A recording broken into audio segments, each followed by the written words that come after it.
నా పేరు అప్పారావు అండి. గత 30 ఏళ్ళ నుంచి సాయినగర్ కాలనీలో ఉంటున్నాను.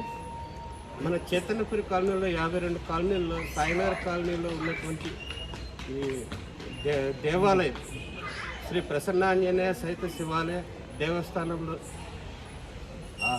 అమోఘంగా అద్వితీయంగా బోల్డైన కార్యక్రమాలు పూజా కార్యక్రమాలు జరుగుతాయి. దానికి మన సెక్రటరీ గారు సిద్ధేశ్వర్ గారు ఈ 9 మన సాయినగర్ కాలనీలో ఉన్నటువంటి 9 వీధుల్లో మన గుడి యొక్క ప్రాధాన్యత చాలా ఉందని అంటారు. ఆ ప్రాధాన్యత ఎట్లా ఉంటుంది, ఇది ఏ రకంగా మీరు దీన్ని పైకి తీసుకురావడానికి పాలక మండలి సభ్యులతో కానీ పూజారులతో కానీ భక్తులతో కానీ ఏ రకంగా మీరు దీన్ని అభివృద్ధి చెందించారు కాస్త చెప్పండి. మొదటగా ఈ దేవాలయము 1992లో ఆంజనేయ స్వామిని స్థాపించడం జరిగింది. ఈ మన సాయినగర్కు ఈశాన్య మూలలో ఉన్నటువంటి స్థలంలో ఈ దేవాలయం స్థాపించడం జరిగింది. అలాగే 92 తర్వాత 94లో శివాలయం స్థాపించడం జరిగింది. తర్వాత 2006లో మనము గణపతిని, తర్వాత అమ్మవారిని పార్వతీమాతను స్థాపించుకోవడం జరిగింది. ఈ విధంగా దేవాలయం అభివృద్ధిలోకి రావడం జరిగింది.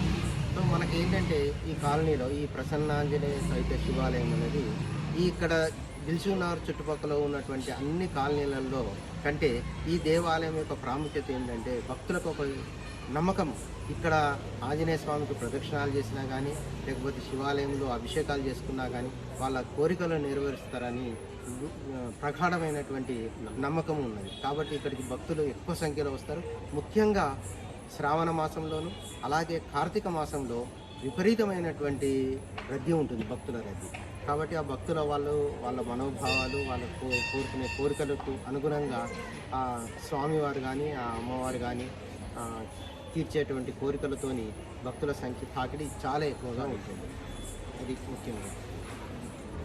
ఇప్పుడు మీరు ఈ గుడి తాకిడి ఇవన్నీ చాలా మంచిగా విఫలంగా చెప్పారు. మేము కానీ ఫర్దర్గా నెక్స్ట్ అంటే దీన్ని ఇంకా మీ భక్తులు అంటే పూజారులు కానీ మీ సంస్థ వీళ్ళు కానీ ఏ రకంగా మీకు దోహదపడుతున్నారు, సహాయపడుతున్నారు?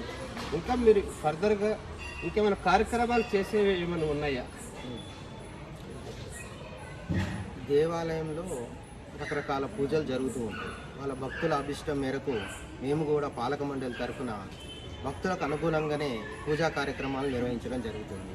దానికి మాకు పూర్తి సహాయ సహకారాలు మాకు దేవాలయ అర్చకులు మాకు తోడుగా ఉంటూ ఈ వివిధ కార్యక్రమాలన్నింటినీ మేము నిర్వహించడం జరుగుతుంది.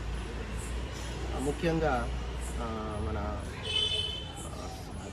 శ్రావణ మాసము, కార్తీక మాసము, అలాగే మిగతా దుర్గామాత దేవి నవరాత్రులు, గణపతి నవరాత్రులు కూడా దేవాలయంలో నిర్వహించడం జరుగుతుంది. ఈ దేవి నవరాత్రులు కూడా దాదాపుగా మేము 23 సంవత్సరాలు అయిపోతుంది నవరాత్రులు నిర్వహించడం బట్టి. అలాగే ఆ దేవి నవరాత్రులలో కూడా ఆ 9 రోజులు విశేషమైనటువంటి పూజలు, అలంకరణలు ఉంటాయి మా దగ్గర. 9 రోజులు 9 అలంకరణలు చేస్తాము. దానికి భక్తులు కూడా విశేషంగా పాల్గొని అమ్మవారి ఆశీర్వాదం తీసుకోవడం జరుగుతుంది. దీనికి సంబంధించినంతవరకు పూజారులు కూడా మాకు పూర్తి సహాయాన్ని సహకారాన్ని అందిస్తున్నారు. ఈ దేవాలయ అభివృద్ధి అంటే భక్తుల తోడ్పాటుతోని ఈ మధ్య కాలంలో భక్తుల కోరిక మేరకు మేము మన మెయిన్ రోడ్డు మీద ఐసిఐసిఐ బ్యాంకుకు పెట్రోల్ బంకు మధ్యన ఆర్చ్ నిర్మాణము అంటే స్వాగత తోరణాన్ని నిర్మించడానికి మేము మొన్న మధ్యనే ఎమ్మెల్యే గారు అయినటువంటి సుధీరెడ్డి గారి చేత శంకుస్థాపన చేయించడం జరిగింది.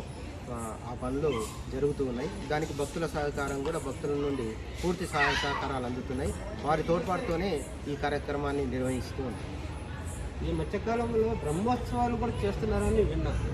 బ్రహ్మోత్సవాలు అంటే కాల పరిమితి ఎట్లా, ఏ రకంగా మీరు చేస్తున్నారు? మేము 2016 నుండి మొదలుపెట్టాము బ్రహ్మోత్సవాలు. అంతకుముందు బ్రహ్మోత్సవాలు ఇప్పుడు 2006లో ఒకసారి చేసినట్టు గుర్తుంది. అంటే నేను దాదాపుగా 2000 సంవత్సరం నుండి కమిటీలో సభ్యునిగా ఉన్నాను. 2011 నుండి దేవాలయం సెక్రటరీగా నిర్వహిస్తున్నాను కార్యక్రమాలు. 2016 నుండి ఇప్పటి వరకు ప్రతి సంవత్సరము 3 రోజులు దిగ్విజయంగా ఆలయంలో బ్రహ్మోత్సవాలు నిర్వహిస్తూ ఉన్నాం. దానికి కూడా భక్తుల సహకారం బాగా ఉంటుంది. భక్తులు తండోపతండాలుగా వచ్చి స్వామివారి ఆశీర్వచనం కూడా తీసుకోవడం జరుగుతుంది. మన సీతారామయ్య గారు 24 గంటలు ఇక్కడ ఉండి పూజా కార్యక్రమం పాల్గొంటారు. దానికి మీ అభిప్రాయం, మీ యొక్క వారు సీతారామయ్య గారి యొక్క తోడ్పాటు, తను కూడా పూర్వము కమిటీలో సభ్యులే, తను కూడా. కాకపోతే ఈ కమిటీలో లేరు, అఫీషియల్గా లేరు, కానీ అన్అఫీషియల్గా తను దేవాలయానికి తను చేస్తున్న సేవ అది కీర్తించదగింది. మనం ఎవరం కూడా దాన్ని ఎంత చేస్తున్నారు ఏమిటంటే చెప్పలేము. ఆయన స్వామివారికి తను చేసే సేవనే అద్భుతం. ఎందుకంటే అంత సేవ మా సైడ్ నుండి లేకపోవచ్చు, తన సేవ మాత్రం చాలా బాగుంటుంది. తను ఏ సమయంలో అయినా ఏ సందర్భంలో అయినా తను దగ్గర ఉండి అర్చకులకు సహాయ సహకారాలు అందిస్తూ గుడికి సేవ చేస్తూ ఉంటారు. అలాగే ఇంకొకటి ఏంటంటే మన దేవాలయంలో ప్రతి పౌర్ణమికి సత్యనారాయణ వ్రతం జరుగుతుంది. ఈ సత్యనారాయణ వ్రతంకు భక్తులు కూడా విశేషంగా సామూహిక సత్యనారాయణ వ్రతంలో పాల్గొంటారు. దాని తర్వాత మనం అన్నప్రసాద వితరణ కూడా ఉంటుంది. దాదాపుగా 200 నుండి 300 మంది సభ్యులు భక్తులు అన్నప్రసాదం స్వీకరిస్తారు. అది ఇప్పుడు ఈ మధ్య నాకు తెలిసిన సీతారామయ్య గారి తోడ్పాటు అయోధ్య రాముడు పాదాలు కూడా తీసుకొచ్చి మన గుడిలో పూజలు చేసినటువంటి కార్యక్రమం జరిగింది. దానికి మన సీతారామయ్య గారు వారి సహాయ సహకారాలతోనే అయోధ్య రామ మందిరంలో ప్రతిష్ఠించేటువంటి రామవారి పాదుకులను తను వారి సేవాదళంతో వారిని తీసుకువచ్చి శ్రీనివాస శాస్త్రి